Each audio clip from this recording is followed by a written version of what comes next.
So ngayon pag-usapan natin yung tungkol sa sulat ni Juan chapter 3 verse 18 no. So sinabi dito na hindi hinahatulan ng parusa ang sumasampalataya sa anak, ngunit hinahatulan na ang hindi sumasampalataya, sapagkat hindi siya sumasampalataya sa kaisa-isang anak ng Diyos. So ngayon, sinabi dito, klaro, di ba? Ngunit hinatulan na, kumbaga tapos na mahatulan ang mga tao na hindi sumasampalataya sa anak, which is Jesus Christ. Dito sa atin, maraming mga tao na hindi sumasampalataya kay Kristo. Hindi naniniwala na si Kristo ang pinadala ng Ama. Hindi naniniwala. Kaya nga ayon dito sa mga sinasabi na hinahatulan na ng parusa ang mga tao na hindi sumasampalataya o naniniwala kay Kristo. Ayon dito sa verse 35 sa same chapter sa Juan 3, iniibig ng Ama ang anak at ibinigay niya rito ang pamamahala sa lahat ng bagay. No, klaro, ibinigay niya rito ang pamamahala sa lahat ng bagay. Ang sumasampalataya sa anak ay may buhay na walang hanggan. Klaro, ay may buhay na walang hanggan. Ngunit ang hindi sumusunod sa anak ay hindi magkakaroon ng buhay. Sa halip, mananatili sa kanya ang puot ng Diyos. So marami sa atin ngayon dito na mga relihiyon na nagsitayuan. Maraming mga churches na hindi naniniwala kay Kristo. At para sa kanila si Kristo ay tao lamang at hindi ang siyang nagliligtas ng bawat tao. Kung ganito, halimbawa, susundin natin ang kanilang mga opinion na ganito mga paniniwala nila na si Kristo ay hindi daan patungo sa Ama.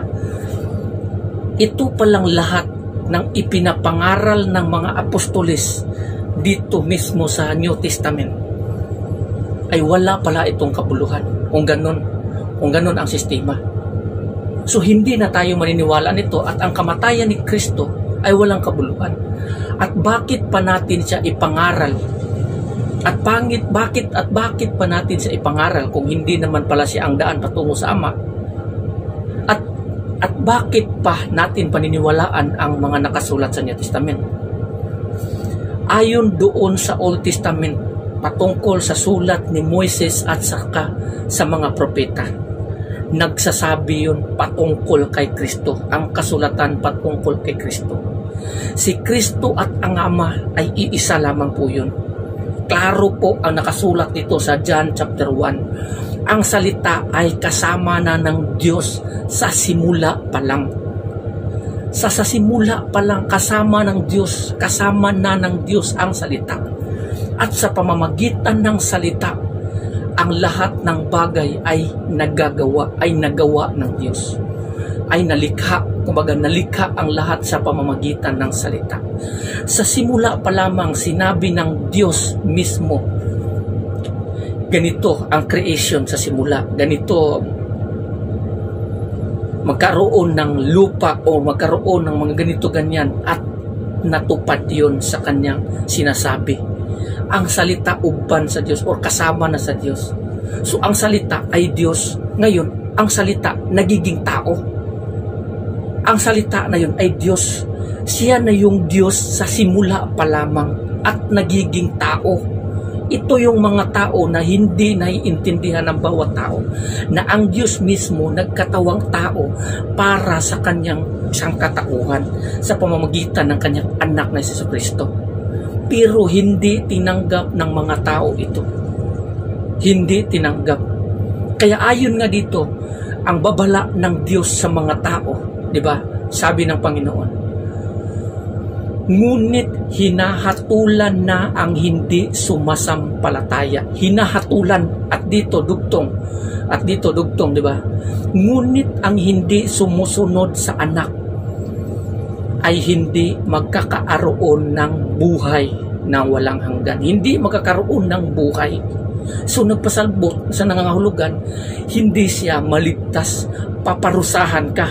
At sinabi dito sa halip, mananatili sa kanya ang puot ng Diyos. Yung mga tao na hindi naniniwala kay Kristo. Maraming mga simbahan ngayon, iwan ko ba itong mga Kristiyano o mga tao ito, itong mga taong ito na sumusunod sa mga pinapangaral ng kanilang mga pare, pastor, sino pa man yung nagtuturo sa kanila sa simbahan, na opposite naman sa nakasulat dito sa Biblia. Bakit kayo naniniwala sa kanila at hindi nyo mismo sinusunod ang sinabi dito? Dahil nga ang salita ng Diyos ay wala sa inyong puso, kundi ang demonyo ang kumukontrol sa inyo at pumipigil sa inyo na bumalik kay Kristo. Ayon nga dito sa kasulatan na lahat ng mga tao na hindi tumatanggap o sumasampalataya kay Kristo ay hinahatulan na ng parusa at mananatili sa kanila ang puot ng Diyos. At ganun din ang mangyayari sa mga tao na hindi tumatanggap kay Kristo rin. Tuloy-tuloy yan mula noon hanggang ngayon. Kung ang mga tao noon na hindi tumatanggap kay Kristo, hinahatulan na ng parusa, ganun din ang mangyayari sa mga tao ngayon na patuloy na nangangaral na hindi si Kristo ang anak ng Diyos. At hindi si Kristo o hindi sa pamamagitan ni Kristo ang kaligtasan. Darating ang araw na ganyan ang mangyayari. Maniwala kayo. Hindi ko ito sinabi, kundi ito mismo ang sinabi sa Biblia. Maraming mga tao niyan ngayon na hindi naniniwala kay Kristo.